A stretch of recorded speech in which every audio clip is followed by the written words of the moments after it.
Best of r/entitled parents episode 42. Okay, hopefully this post won't get removed, but I have an update. Since this doesn't fit in just no mill, I thought I'd post it here. I have an update. Boy, howdy, do I have an update. First, quick recap for anyone who didn't read the first go round, because they can't since it got taken down. My neighbors, mother-in-law told me her daughter, PN, was expecting a stork delivery next year and demanded that I either get rid of my cats or she'll get rid of them for me, and I threatened to bury her if she touched a hair on their fuzzy little heads. It might sound extreme, but you weren't here last summer. On to the update. First of all, I followed the lovely, thoughtful advice of several commenters and talked to the police. Now, I didn't file for a restraining order. What happened was the chief, small town, came into my work for coffee. We have free coffee for on-duty officers and everyone knows that I clean the machines and make sure the creamers are stocked, and I explained. I didn't mention that she threatened my cat, because he's old school and an animal that doesn't work isn't worth anything, but I did mention that she's been standing outside and screaming at me when I go for my morning run, which is right after I get off work, and that it's making me very uncomfortable. I also explained that I didn't want to formally do anything, because I didn't want to hurt N and PN. He nodded, called me 6 kinds of idiot. I can't remember who said I shouldn't set myself on fire to keep them warm, but he repeated it almost verbatim, and told me he'd talk to them in an unofficial capacity as long as I promised to file in an official capacity when shit goes downhill. So, Christmas night, one of the officers stopped by my work to tell me what happened in the wide-eyed awe that you only get when you witness something you just can't believe happened. First, the chief, with an officer as backup, told the family, N, PN, and Mill, that I was nervous with the way she kept yelling at me when I went on my morning runs and that after what happened last summer I have every reason to be nervous. This woman throws a tantrum, starts screaming, stomping her feet, picked up a piece of the nativity set and threw it at the chief. I gaped when the officer told me this. For context, this is a deeply Christian area and messing with a nativity is almost sacrilege around here. So the chief, having had enough and not caring one bit for rude, entitled people, arrested her for assaulting a police officer. She went to jail and has seen the error of her ways. Okay, no she didn't. When I got off work yesterday morning N and PN came to meet me in tears. She told them that she'd bought their mortgage and she was going to evict them if I didn't drop the charges. The charges, I would like to remind you, that I did not press. I think I just stared at them in astonishment for a good 5 minutes before my brain rebooted. Told them to talk to the bank, explain that someone is claiming to have bought their mortgage, and ask if it's true. Spoiler alert, it wasn't. Now, that would have been bad enough except that the bank manager they spoke with happened to be Jay. For the sake of anonymity and because I'll always have a fondness for the men in black, Jay is a notorious gossip. She can't pass 5 people without telling all of them every detail of her day. So when she learned that not only did someone claim, falsely, that a mortgage had been bought, not only did someone threaten them with eviction, which apparently only the bank can do, if they didn't do something, but that person was the Mill, well, I'm surprised her flapping lips didn't herald a wind advisory, and I do mean that in the best possible way. If you're reading this, love you Jay. Never change. Even if she gets off with a slap on the wrist, not likely. Our chief has many memorable qualities but he does hold a grudge. She can't even get a bail hearing because her lawyer has to appeal for an interjudicial judge. I think that's what it's called when you get a substitute judge, because all 3 of ours are on vacation and the earliest ETA is Jan.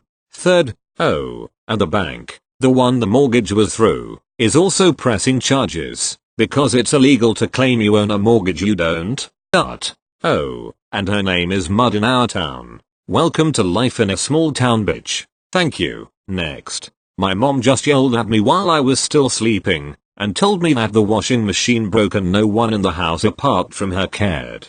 Like what the fuck? OFC I care but Jesus Christ I'm sleeping, how would I know? She even made it seem like it's my fault. Like holy shit Karen. Chill. Thank you. Next. So standard warnings I'm 12 English first language and I'm on mobile please bear with me TLDR at bottom. Backstory, I've been cooking for about 3 years and I love it. This day was the 15th of July, the day before my birthday, but I remember it like it was yesterday. This particular day I was cooking a bratwurst.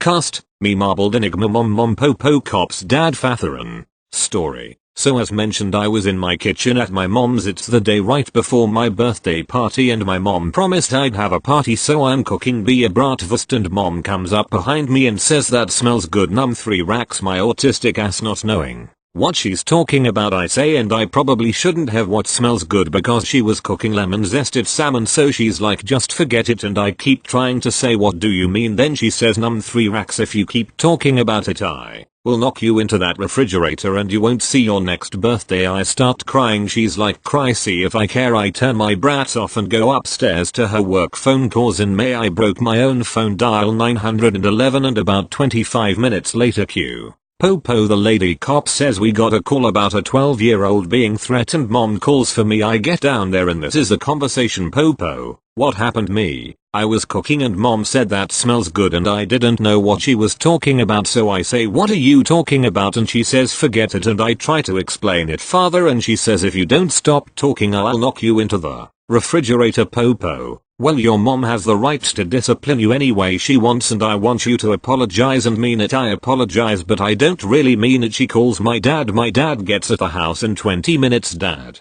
you're coming home with me and I hope you know I'm disappointed in you and your party is cancelled. I cry for 10 minutes but that goes away when I realized she made me scared for my damn life, so I did what I fucking could and called 911.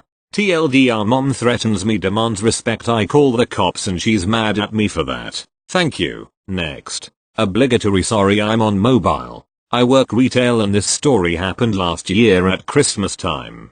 My store is a smaller clothing store within a large mall and in strolls this woman and her young daughter, maybe 11, 12. The mother immediately starts loudly complaining about it being busy. For reference, we are the only store in our town where you can buy brand name jeans such as Silver, Guess, or Buffalo. So the closer it gets to Christmas the busier it gets, and this was just a day or two before Christmas. I was on cash that day so I didn't have to deal with her, but you could hear her loudly complaining throughout the whole store. The lineup for our tills is a little long, but my co-worker and myself are moving people out as quickly as possible, as we're the ones on the only 2 tills in the store. Now our EP and kid joined our lineup and immediately she starts huffing, and that's when I caught this gem. EP, I can't believe this is taking so long. They need to open another till. It's ridiculous that they only have 2 open. Kid, they only have 2. What do you want them to do? Build another one for you? I think her daughter was over listening to her mom, but it sure made my day. Edit for clarification. Thank you. Next. I spent the day with my S/O, my child and his 2, at their grandparents' house. They don't really do much gift exchanging for the adults. It's all for the kids. This was my first year there, so I got each of the kids a nice gift. My S/O is really close with his nephews and he spends a lot of his time answering their questions, snapping Lego pieces together for them and being climbed on. It's pretty great to watch, because his kids are in their early teens, and he misses the toddler years. We put together a fun white elephant exchange, just for the kids. Most of the kids wanted the same thing, a Nintendo Switch. I'm the nerdy dad, and I know how big of a deal this is. I got my Game Boy Advance on Christmas and didn't put it down for 4 years. I got all of the boys one. My favorite, I'll never tell, is my S/O's niece. She's 6 and a total girly girl. She is the only girl in the family, and is usually somewhere in the background because she is shy. Her mom told me that she really wants Polly Pocket. I loaded up on lots of Polly Pocket stuff to match the price I spent on the boys. I found one that was about the size of a Nintendo Switch, and wrapped it in bright pink paper. All the boys had theirs wrapped in a favorite superhero or anime character. What we did instead of the traditional white elephant, was have them make trades, until they correctly guessed what gift belonged to which kid. The funny thing is that we had their grandparents dress them in PJs to match the gift wrap, the night before. 3 out of 8 of the kids there live with the grandparents because their mom has a drug problem. She is the EP in this story. We get everyone swapping gifts and laughing, trying to figure out the riddles. A couple of times we are sure they figured it out from their comments, but miss again.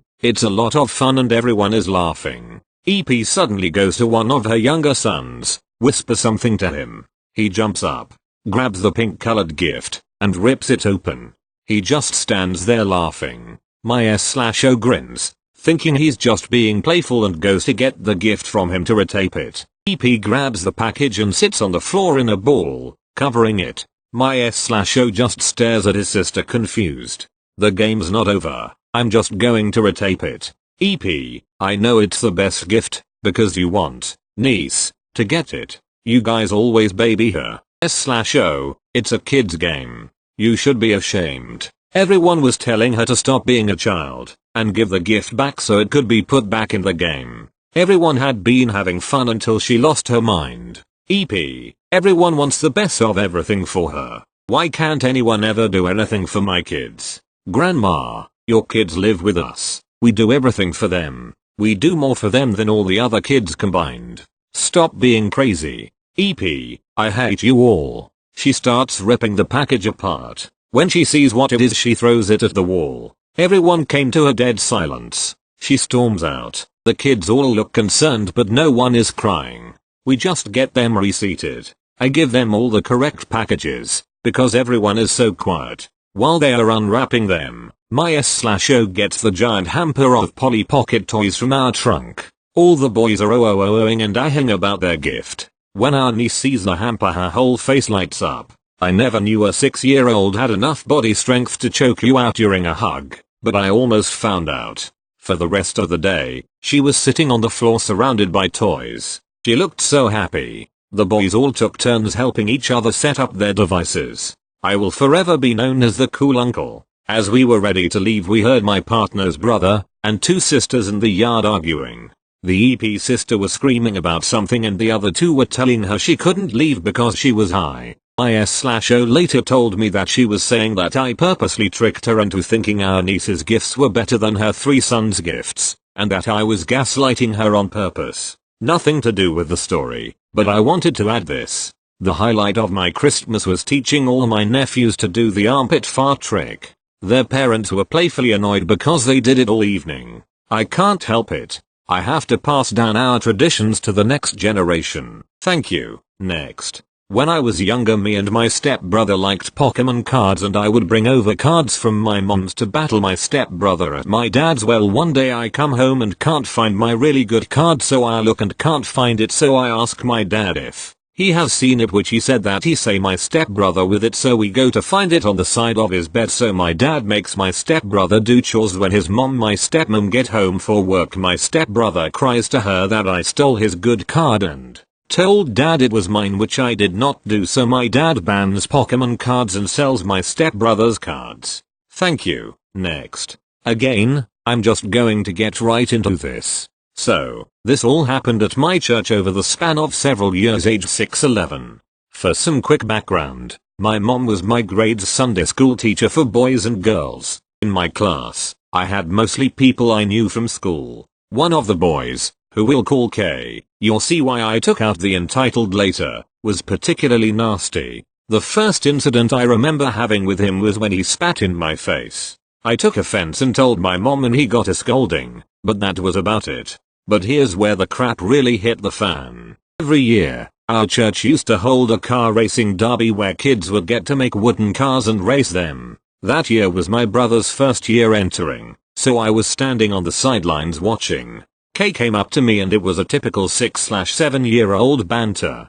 That's when it happened. He grabbed my fist and went on the early 2000s popular joke, "Why are you punching yourself? Why are you punching yourself?" I resisted because I didn't like him touching me in the first place, but eventually, my strength broke and he sent my fist flying into my right eye. Obviously I cried.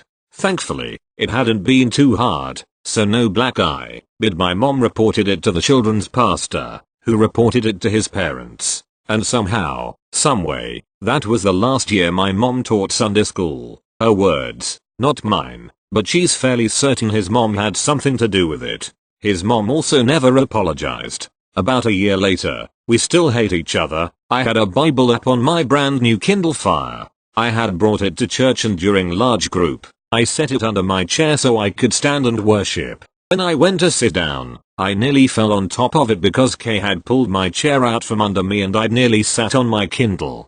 As an 8-year-old who'd just gotten their first piece of technology, I was very much protective of it and thus, very pissed off. I told him that what he did was not okay and I could have broken my tablet, but he and his buddies just laughed and he stuck his foot out at me. I, being again 8, and much irritated, grabbed it and started pulling.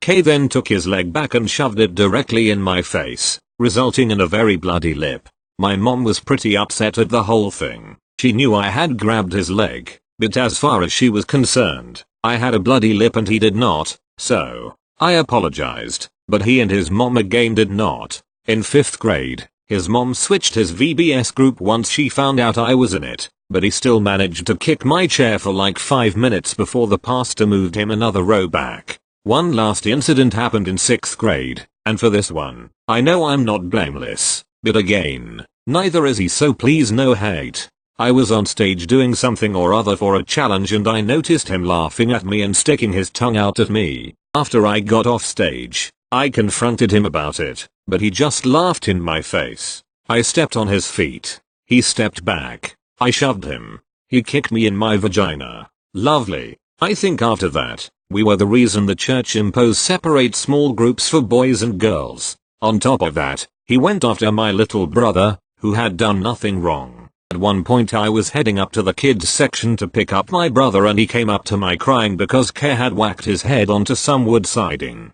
Being slightly older, I didn't confront him. However, I did tell my parents and we tried to tell his, but they were having none of it. And at an Easter party, he shoved my, then, 5/6-year-old, brother off the swings. He ran away when he saw my dad coming. Now, I apologized. I said I was sorry, understood I was in the wrong, etc. etc. My dad apologized. His mom did not. All throughout this time, his mom never once apologized or had her son apologize or anything. As far as I know, Kay was never reprimanded for anything he did. To this day, she still dislikes me and my family. She turns up her nose at me, refuses to speak to any member of our family. Since being on this subreddit, I've decided that she's a minor Karen haircut. May I speak to your manager voice and all, as she hasn't blown up. EP has just been pretty overall stuck up and annoying. Now for the reason,